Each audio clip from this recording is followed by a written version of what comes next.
Hi there, my name is Garry Eilers, and this is another Sound Off silent film review. Today's film is The Unchanging Sea by D.W. Griffith, who is one of the most influential filmmakers of his generation. Some of his films include The Birth of a Nation in 1915 and Intolerance a year later. Both controversial, but that's a discussion for another time. In fact, he might even hold the record for the most films in the silent era. I'll have to look into it. You know what? Let's make that the fun fact / question for today. How many films did D.W. Griffith direct? I haven't checked, but it has to be more than 350. Anyway, this film is from 1910 and can be classified as an American drama. The film opens in a fishing village where a fisherman and his girlfriend leave their home. They are played by Arthur V. Johnson and Linda Arvidson, respectively. Since actors and actresses were not credited on screen in the early years of cinema, you wouldn't know this, so you're welcome. The couple runs across the beach because why not? From the look of things, they need to find some way to entertain themselves. As the two walks through a crowd, it looks like people are congratulating them. I think it's safe to assume that they're recently engaged. They return home so that they can sweep the chimney, move furniture, do the hanky-panky, have relations, go balls, oh, you get the idea. 5 minutes later, all right, I'm done. The fisherman is called to work. The wife sees him off, as do the other wives with their husbands. Those are some insane waves. Being a fisherman in those days must have been extremely difficult and frightening. Will they ever return? Well, was that ever in question? I guess so, as we see an old woman ask the old wise man about her husband's return. He hasn't. The old woman walks away in tears as another woman asks presumably the same question. After getting the same answer, she walks away. The wife shows up and, there are women standing in line off camera just waiting to ask the guy the same question.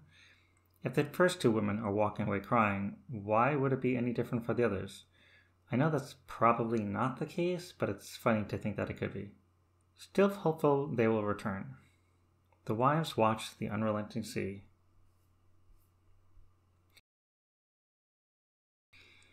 It sure is a quiet film. Oh yeah, there's no music. No musical score. That's something I haven't talked about yet because I honestly forgot. Ironically, the lack of music in this film reminded me that there is music in other films. It's that easy to take something like music for granted. I mentioned in my first review that silent films didn't have the capabilities of recording sound. That didn't mean that people sat in movie theaters to complete silence. Instead, there would be a small orchestra playing at the same time as the film played. I've even heard that some films had their own music sheets for orchestras to play, but don't hold me to that. It could just be a myth. This is bolstered by the fact that a silent film will have multiple music scores. A Trip to the Moon is a great example. You will find the film on YouTube, and depending on the copy or version, you're going to hear different music. Now, where were we? 3 corpses wash up on some shore. Well, that's one corpse. For men must work and women must weep. Blah blah blah. So the husband is rescued and brought to a shack instead of a hospital.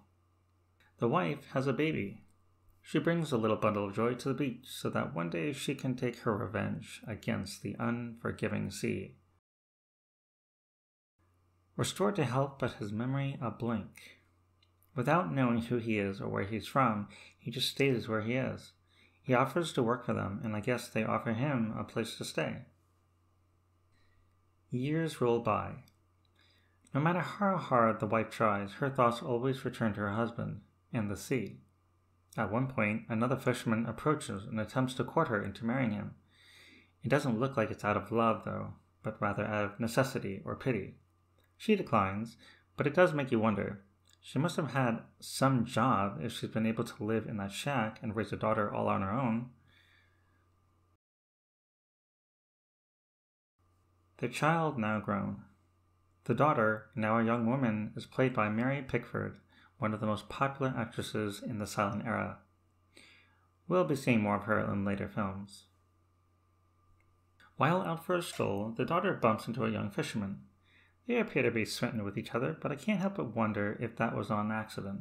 Look how he watches her.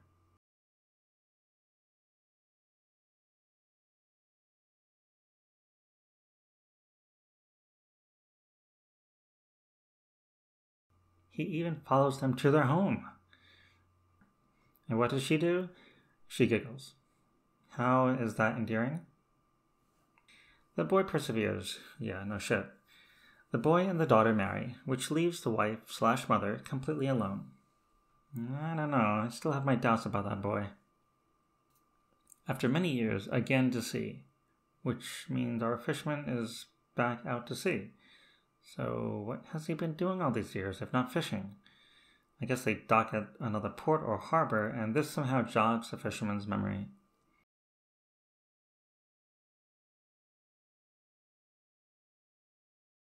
He runs into the old wise man, who suspiciously looks younger than our fisherman.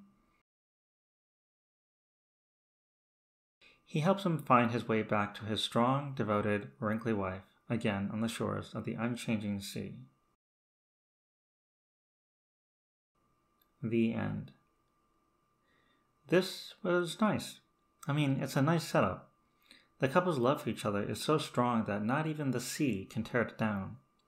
Love conquers all, I suppose, sums it up. Would I recommend it? Probably not. It's not because the film is bad or anything. Actually, of the 3 films I've reviewed so far, this is the first film to have a clear message. A Trip to the Moon deals with doing the impossible. The why part, however, is never explained. An Andalusian Dog? Forget it. Not gonna even try. This is a short film, inspired by a Charles Kingsley poem, someone I've never heard of before. It would have been interesting to see what life would have been like for the wife and daughter as she grew up. What did our fisherman do during all those years? Did the daughter eventually divorce her stalker husband? Yeah, there's no music, but I think it plays into the film's favor. It's a quiet film, both literally and metaphorically. The actors and actresses do a good job to convey a range of emotions.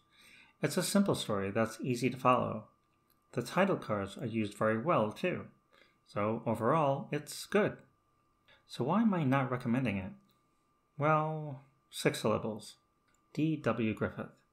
While The Unchanging Sea is good, compared to his other films, it's not as good. That being said, it is only 14 minutes, so it wouldn't take too much of your time. I guess it's your call. Speaking of D.W. Griffith, how many films did the man make? I guessed north of 350. The actual total? According to IMDb, he directed roughly 518 films between 1908 and 1931. I was way off. Anyway, there you have it. Thanks for watching. If you like listening to my nasally voice, please subscribe. Until next time, take care.